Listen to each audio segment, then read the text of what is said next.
بسم اللہ الرحمن الرحیم۔ آج ہمارا سبق ہوگا لیلا اور مجنوں کے متعلق۔ آپ کو لیلا اور مجنوں کا قصہ تو معلوم ہوگا۔ آج یہ بتایا جائے گا کہ لیلا کو لیلا کیوں کہا جاتا ہے اور مجنوں کو مجنوں کیوں کہا جاتا ہے۔ انسان میں شہوانی محبت جنون کی حد تک پیدا ہو جاتی ہے، حتیٰ کہ وہ اس محبت میں پاگل سا ہو جاتا ہے۔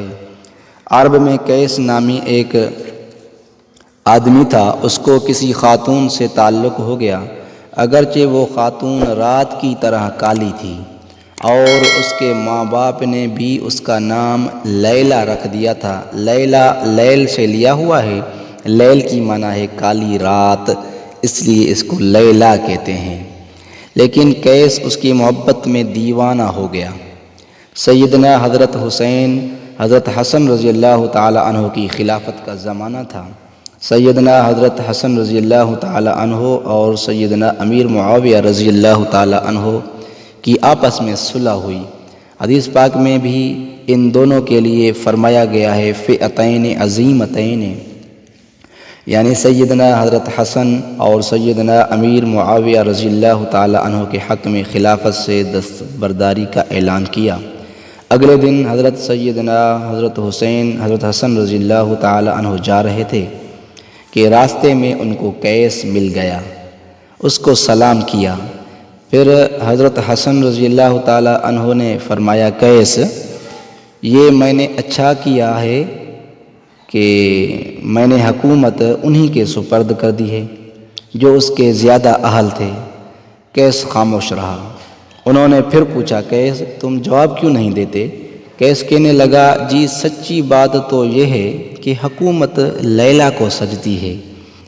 یہ سن کر سیدنا حضرت حسن رضی اللہ تعالی عنہ نے فرمایا انت مجنون، انت مجنون، انت مجنون، فرمایا کہ تو پاگل ہے۔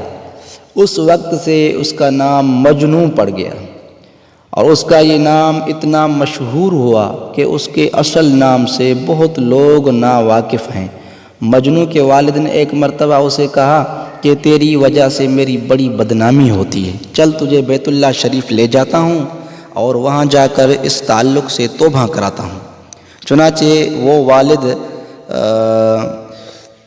اپنے والد کے ساتھ مقام ابراہیم پر پہنچ گیا۔ وہاں کھڑے ہو کر اس کے والد نے اس سے کہا کہ اب دعا کرو کہ اے اللہ میں لیلا کی محبت سے توبہ کرتا ہوں۔ اس نے والد کے کہنے پر ہاتھ تو اٹھا لیے، مگر دعا کرتے ہوئے کہنے لگا الہی تبت من کل المعاصی، الہی تبت من کل المعاصی ولکن حب لیلا لا اتوب۔ کہا اے اللہ میں سب گناہوں سے توبہ کرتا ہوں لیکن لیلا کی محبت سے توبہ نہیں کرتا۔ ایک آدمی نے سوچا کہ لیلا کا بڑا نام سنا ہے، ذرا دیکھوں تو صحیح کہ وہ حور پری کون سی ہے جس کی مجنوں کے ساتھ اتنی باتیں مشہور ہیں۔ اس نے دیکھا تو وہ عام عورتوں سے بھی گئی گزری تھی، لہٰذا اس نے دیکھتے ہی اس سے کہا کہ اے خاتون کیا بات ہے کہ تو دوسری حسین عورتوں سے بڑھی ہوئی تو نہیں ہے؟ اس نے کہا چپ ہو جا کیونکہ تو مجنوں نہیں ہے، اگر تو مجھے مجنوں کی نظر سے دیکھے گا تو ساری دنیا کی حسین عورتوں سے زیادہ میں تجھے حسین نظر آؤں گی۔ ایسی محبت کو محبت نہیں کہتے بلکہ پاگل پن کہتے ہیں۔ ایک دفعہ مجنوں کتے کو بیٹھا چوم رہا تھا۔ اس نے کہا کہ کسی نے کہا کہ ارے مجنوں تو کتے کو چوم رہا ہے؟ کہنے لگا ہاں میں اسے اس لیے چوم رہا ہوں کہ یہ اس دیار سے ہو کر آیا ہے جہاں لیلا رہتی ہے۔ دیکھو عجیب بات ہے کہ انسان جب غیر اللہ سے اتنی محبت کر سکتا ہے تو کیا کیفیت ہوگی اور کیا حال ہوگا اس بندے کا جو غیر اللہ کو چھوڑ کر اللہ تبارک و تعالی سے دل لگائے، اللہ کی ذات سے محبت کرے۔ حقیقت تو یہ ہے جو شخص اللہ کی ذات سے محبت کرتا ہے اس کے دونوں جہان کامیاب ہو جاتے ہیں۔ اللہ تعالی ہمیں غیر اللہ کی محبت سے بچائے اور اللہ تبارک و تعالی کی حقیقی محبت نصیب فرمائے۔